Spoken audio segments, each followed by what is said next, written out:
Halo para pencari kebenaran, salam sejahtera, assalamualaikum, namo buddhaya, salam kebajikan, Om Swastiastu untuk Anda semua.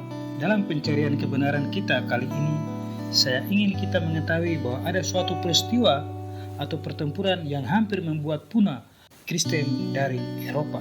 Setelah visigot jatuh di Spanyol dalam pertempuran Guadalete tanggal 19 Juli tahun 711 Masehi, kuasa kegelapan lewat invasi jihad muslim terus masuk ke Eropa Barat, menerobos pegunungan Pyrenees menuju Toulouse, Prancis, sampai melewati kota Poitiers dan menuju ke kota Tours di Prancis sana.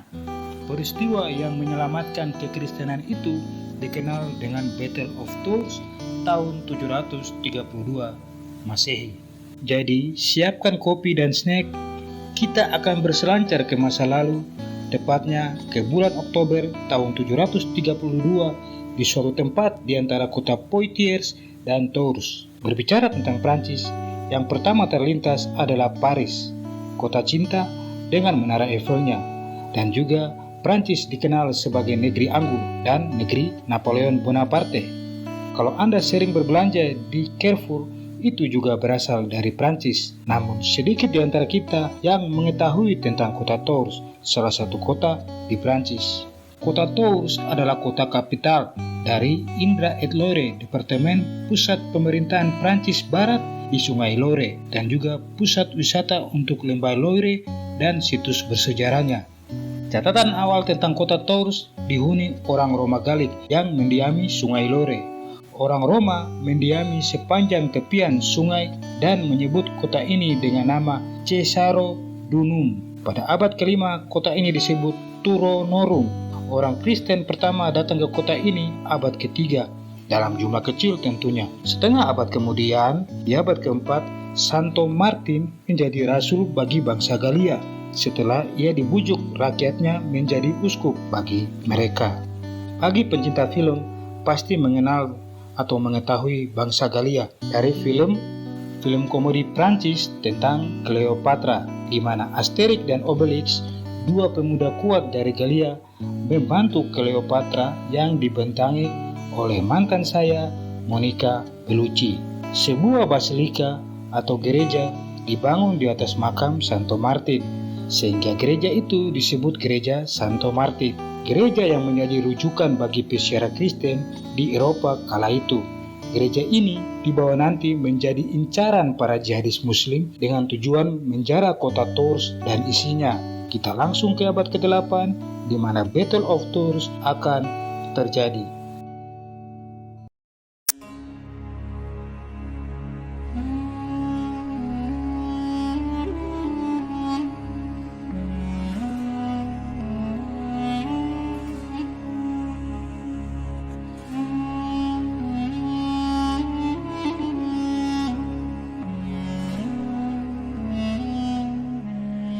Keinginan Muslim akan tanah jarahan dan nafsu menghancurkan Kristen tak kunjung padam dan terpuaskan. Telah membuahkan hasil penjajahan atas daerah yang dulunya Kristen seperti Syria, Mesir, dan Afrika Utara, juga Spanyol, sekarang di bawah kekuasaan Muslim. Para Muslim ini masih terus bermimpi untuk menguasai dunia Barat, juga Eropa Barat. Maka mulailah serangan Muslim atas Frank di bawah pimpinan Abdurrahman yang ditunjuk menjadi ketua penjajah Muslim di Spanyol. Abdurrahman adalah prajurit Arab yang tangkas, emir di Spanyol, di mana saat itu Islam adalah kekuatan militer yang terkuat di dunia. Dia jadi pemimpin Spanyol di tahun 721. Di tahun 722, dia mulai mengarahkan matanya ke arah daerah Frank atau Prancis. Dia memimpin tentaranya di tahun 722 melintasi pegunungan Pyrenees, mengalahkan Duke Odo dalam battle di Bordeaux dan masuk ke daerah Frank. Duke Odo kemudian kabur dan memberitahu Karl Martel bahwa pasukan Saracen adalah sebutan Muslim oleh orang Prancis. Kalau di Spanyol, sebutan Muslim adalah Moor. Abdurrahman melewati pegunungan Pyrenees dengan jumlah tentara yang sangat besar, terus menerobos sampai ke Sungai Loire dengan menjara dan membakar apapun yang ditemui. Di dalam tulisannya di Battle of Tours, pertempuran Tours, David W. Kuller menulis, tentara Muslim berhasrat liar ingin menguasai daerah baru dan menghabisi Kristen. Mereka telah menaklukkan Syria, Mesir, Afrika Utara, dan Spanyol, dan mulai menyerang Eropa Barat lagi di bawah pimpinan Abdurrahman. Tentara Muslim berjumlah antara 500.000 sampai 600.000 orang, dengan jumlah tentara berkuda yang luar biasa banyaknya, sedangkan Karl Martel memiliki tentara 60-75.000. Sumber encyclopedia.com tentang Battle of Tours. Jadi perbandingannya 4-5 dibanding 1 untuk keunggulan Muslim. Kalau saya tidak salah hitung. Di bulan Oktober tahun 732, persis 100 tahun setelah kematian Nabi Muslim, yaitu Muhammad di tahun 632, Abdurrahman memimpin tentara Muslim bertempur dengan tentara Frankis atau Prancis di jalan antara kedua kota Poitiers dan Tours, dua kota yang terkenal dengan kekayaannya. Sumber Discovering Our War History Essay.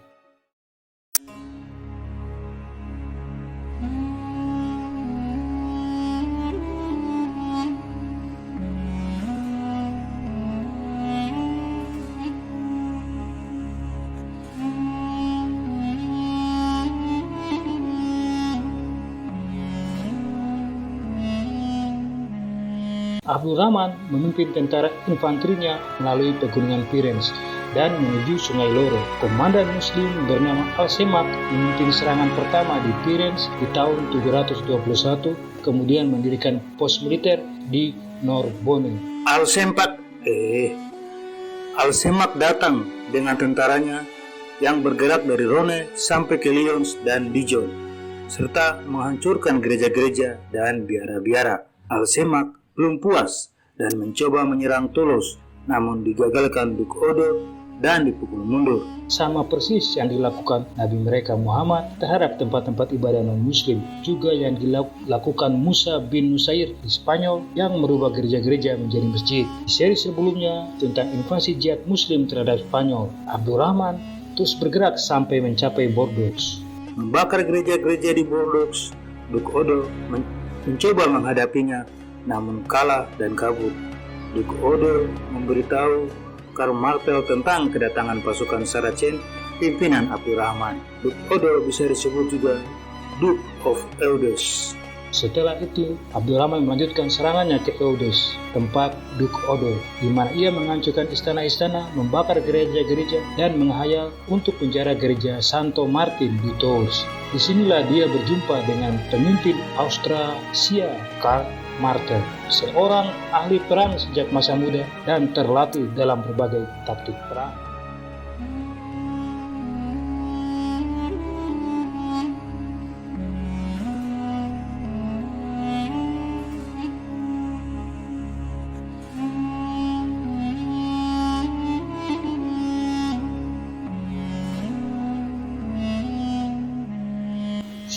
Oktober tahun 732 merupakan akhir Perang Tours yang salah satu perang terpenting dalam sejarah kekristenan dan dunia.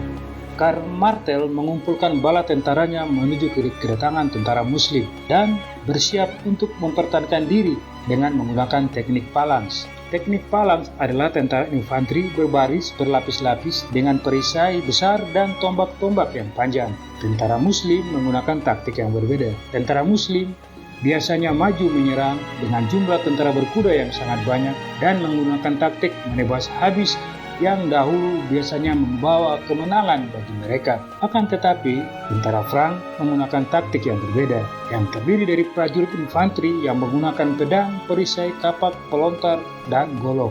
Dan mereka merupakan prajurit-prajurit yang sangat terlatih. Meskipun dahulu teknik perang tentara Muslim sangat efektif, tapi keadaan medan perang yang bergunung-gunung menyulitkan mereka sekarang karena Karl Martel menyiapkan pasukannya di pepohonan sehingga menyulitkan tentara berkuda Abdurrahman untuk bermanuver di pepohonan dan gunung. Dan perlu Anda ingat, taktik Karl Martel adalah yang pertama, dia hanya akan berdiri menunggu dan tidak akan menyerang ke daerah terbuka yang akan menguntungkan pasukan kavaleri berkuda Muslim. Yang kedua, Karl akan bersiaga di pepohonan sampai datangnya musim dingin, sebab musim dingin dimulai akhir bulan Oktober, dan saat itu adalah bulan Oktober yang sangat tidak disukai kadal-kadal dari gurun panas Arab ini, sebab otong-otong mereka akan mengkerut karena kedinginan, ibarat makan tak kenyang dan ngaceng gak kencang. Lagi pula, mereka menggunakan pakaian yang tipis. Jadi, kekuatan Muslim terletak pada tentara berkuda yang dipersenjatai dengan pedang-pedang yang besar, tombak, dan perlengkapan pendobrak. Juga keledai-keledai beban yang ternyata semua ini menghambat gerak mereka di daerah pegunungan dan hutan dengan pepohonan lebat. Abdurrahman tidak mengetahui tentang Karl Martel. Sebaliknya, Karl Martel telah mendapat info dari Duke Odo yang sudah beberapa kali berperang dengan Muslim dengan mata-mata tentang Abdurrahman. Pendekatan taktik perang menurut Sun Tzu, ahli militer Cina. 1.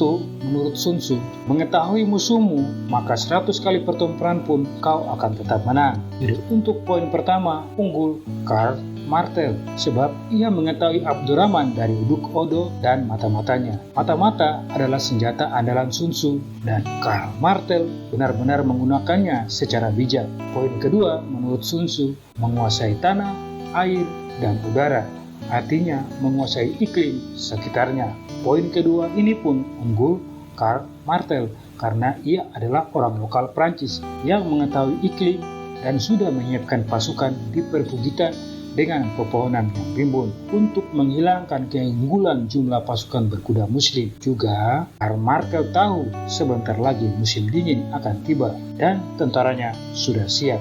Yang ketiga, Muslim hanya unggul dalam jumlah pasukan 500 sampai 600 ribu pasukan versus 60 sampai 75 ribu pasukan Karl Martel. Namun menurut Sun Tzu, besar kecilnya pasukan itu hanya masalah warna, dan memang warna adalah situasi. Terbukti keunggulan jumlah tidak banyak berarti jika Anda salah tempat dan lokasi pertempuran. Wrong man in the wrong place, not right man in the right place. Lokasi dan tempat yang salah, perbukitan dan pepohonan adalah cocok untuk pasukan infanteri, bukan pasukan berkuda Muslim. Pertempuran Tours.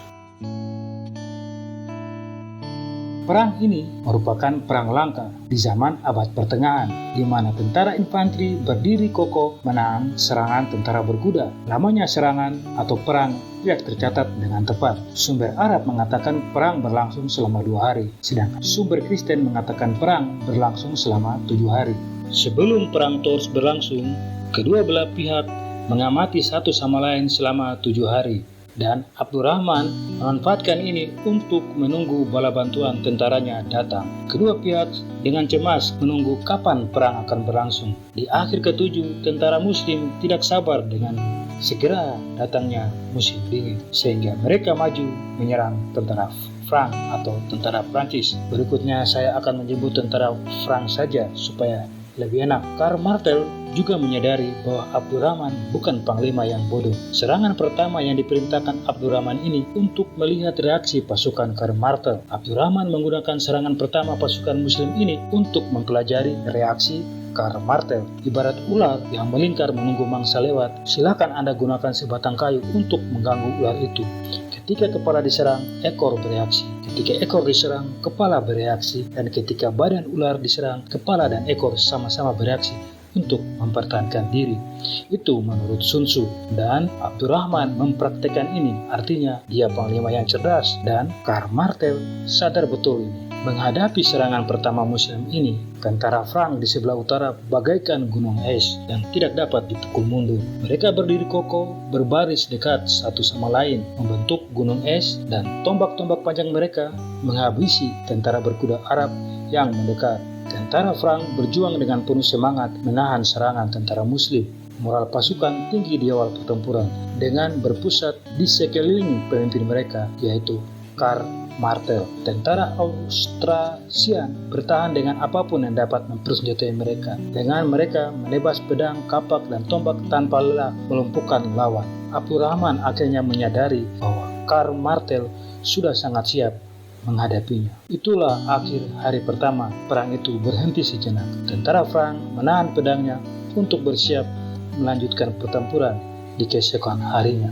Tadinya kaum Muslim ingin menyerang Tours untuk menghancurkan gereja Saint Martin di kota itu dan menjara daerah sekitarnya. Mereka sungguh tidak menyangka akan menghadapi perlawanan berat dari pemimpin Frank bernama Karl Martel, karena biasanya dahulu korban-korban mereka lemah-lemah dan gampang ditaklukkan. Biasanya mereka menang dengan melakukan taktik kotor seperti penyogokan dan pengkhianatan seperti Kon Julian yang mengkhianati rajanya Rodrigo dan menyerang Raja Rodrigo dari belakang dalam pertempuran Guadalete di Spanyol tanggal 19 Juli tahun 711 Masehi yang menyebabkan kekalahan Spanyol dan jatuh ke dalam kekuasaan Muslim. Ceritanya sudah saya bahas di seri sebelumnya tentang invasi jihad Muslim terhadap Spanyol. Tapi Karl Martel berbeda dengan pemimpin-pemimpin lainnya. Dia mengumpulkan tentaranya dan berperang dengan sengit bagai serigala buas yang lapar. Di hari berikutnya, Abdurrahman berbekal pengetahuan dari hari pertama, ia melakukan langkah cerdas menurut Sun Tzu.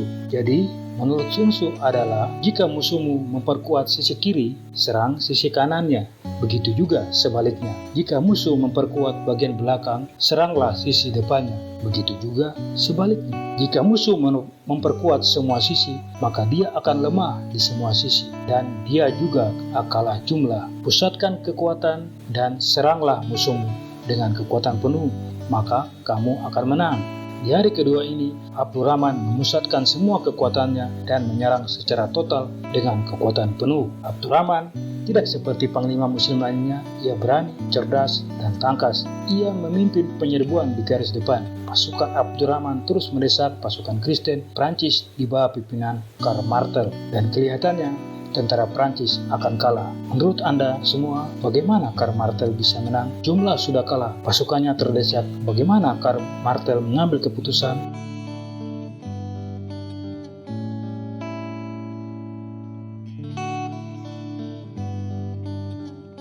Karl Martel melakukan apa yang Yosua lakukan. Bukan itu.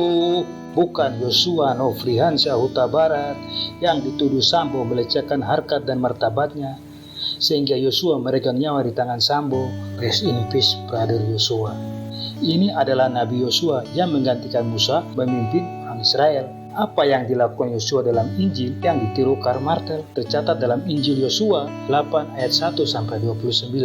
Saya hanya menceritakan garis besarnya sebab kalau saya bacakan seluruhnya masalah durasi. Sebab yang menulis skrip ini seperti video sebelumnya, panjang. Seperti cerita tentang jihad musim terhadap Spanyol, kepanjangan skripnya sampai kehabisan tenaga dan mulut berbusa saya membacanya. Jadi kita ringkas saja. Menurut Yosua 8 ayat 1-26, sebelumnya orang Israel menyerang kota Ai dengan 3.000 orang. Namun orang Israel lari dan kalah. Orang Ai menewaskan 36 orang Israel dalam Yosua 7 ayat 4. Di dalam Yosua 8 ayat 1-29, orang Israel menggunakan taktik yang hampir mirip. Nabi Yosua memilih 3.000 orang gagah perkasa atau 3.000 kopasusnya dan mereka bersembunyi di belakang kota Ai. Ketika perang berlangsung, orang Israel pura-pura lari seperti pertempuran pertama dan orang-orang Ai keluar dari kota mereka dan mengejar orang Israel sebab mereka mengira orang Israel melarikan diri seperti pertempuran pertama. Saat inilah 30 orang pasukan khusus atau Kopassus Yosua yang bersembunyi di belakang kota Ai keluar dari persembunyian dan masuk menyerang juga membakar kota Ai. Ketika orang Ai yang mengejar orang Israel melihat kota mereka sudah terbakar, terkejutlah mereka. Maka orang Israel yang melarikan diri berbalik menyerang mereka dan 30 Kopassus yang membakar kota Ai juga kembali menyerang mereka. Hari itu Yosua dan orang Israel menewaskan 12.000 orang kota Ai, baik di dalam kota maupun yang mengejar orang Israel di padang rumput. Inilah taktik yang akan dipakai Karl Martel. Ketika Abdurrahman dan pasukan muslim fokus menyerang dan mendesak tentara Prancis, Karl Martel memerintahkan Duk Odo berputar dengan kavaleri kecilnya dan membakar perkemahan pasukan Abdurrahman. Pasukan Abdurrahman melihat perkemahan mereka terbakar dan mundur. Hal ini membuat pasukan lainnya ikutan mundur. Abdurrahman berusaha mencegah, namun gerakan spontan ini sudah terlambat dicegah karena suara pedang beradu, teriakan prajurit yang kesakitan dan sekarat, dan posisi Abdurrahman di posisi paling depan, sehingga sulit mengkoordinasi pasukannya di belakang. Kembali ke falsafah Sun Tzu, ketika perintah dari atasan tidak jelas atau tidak ditanggapi, hasilnya adalah diskoordinasi mutlak, kacauan yang berujung pada kekalahan. Itu kata Sun Tzu, dan inilah yang terjadi. Pasukan Muslim mundur dan Karl Martel memanfaatkan mundurnya pasukan kavaleri Muslim dan mengepung posisi Abdurrahman dan pasukannya di garis depan. Hari itu, tentara Prancis pimpinan Karl Martel membantai 300.000 tentara Muslim, termasuk komandan Saracen yaitu Abdurrahman tewas meregang nyawa. Jadi, apa yang dilakukan Karl Martel seperti apa yang Tuhan perintahkan pada Nabi Yosua dalam Yosua 8 ayat 1 sampai 29. Sejak saat itu, Karl disebut martel atau palu baja besi. Dalam pertempuran Tours ini, dia hanya kehilangan 1.500 tentaranya. Sengitnya perlawanan Karl Martel atas serangan Arab Muslim dan juga senjata yang berbentuk kapak mirip palu memberi julukannya Karl Sang Palu Baja atau Karl the Hammer, sehingga disebut Karl Martel. Tenda-tenda dan pos-pos pertahanan Arab Muslim dikuasai dan semua barang mereka diambil.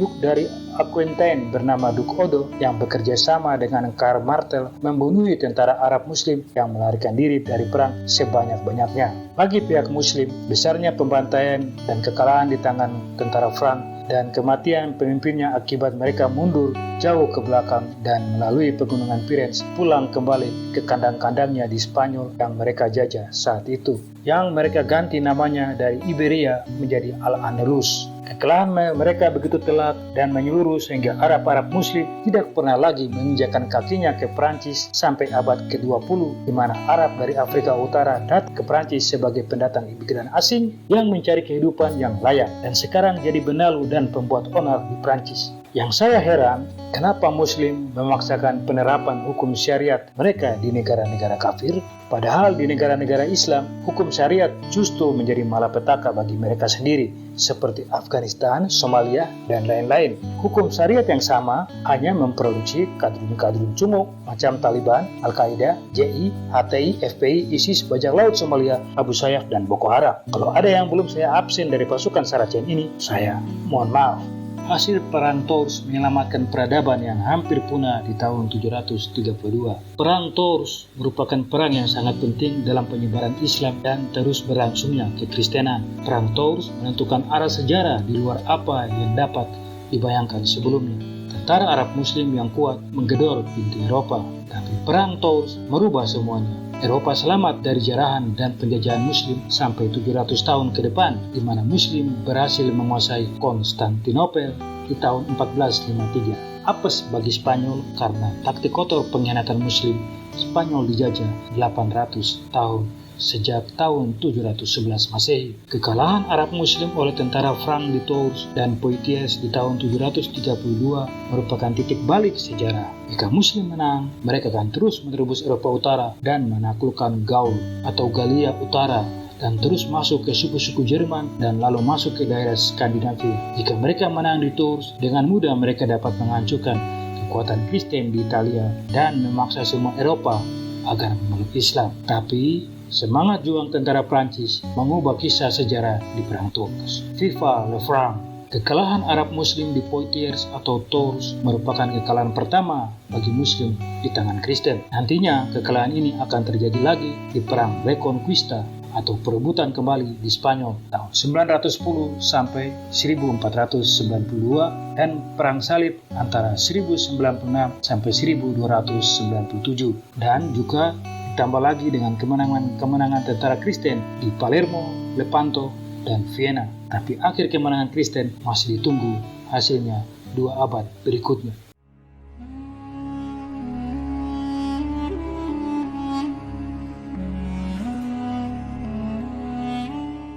Pelajaran yang kita ambil dari pertempuran Tours tahun 732 ini adalah saat terdesak, saat masalah dan kesulitan dalam kehidupan sehari-hari, saat tidak ada lagi jalan keluar, arahkan pandangan Anda ke Yesus Kristus seperti Karl Martel. Saat tidak ada jalan keluar, Tuhan menunjukkan jalan seperti yang dilakukan Nabi Yosua dalam Yosua 8 ayat 1 sampai 29. Jumlah pasukan Karl Martel kalah dari Abdurrahman. Namun kuasa Tuhan membuat Karl Martel dan pasukannya menang. Tangan Tuhan melindungi umatnya dari invasi jihad muslim. Tangan Tuhan akan melindungi dan menyertai umatnya. Seperti kata Yesus kepada murid-muridnya sebelum dia terangkat ke surga dalam Matius 28 ayat 20. Dan ketahuilah, aku menyertai kamu senantiasa sampai kepada akhir zaman. Tuhan Yesus menyertai dan memberkati kita semua sampai kepada akhir zaman. Amin, amin, ya amin.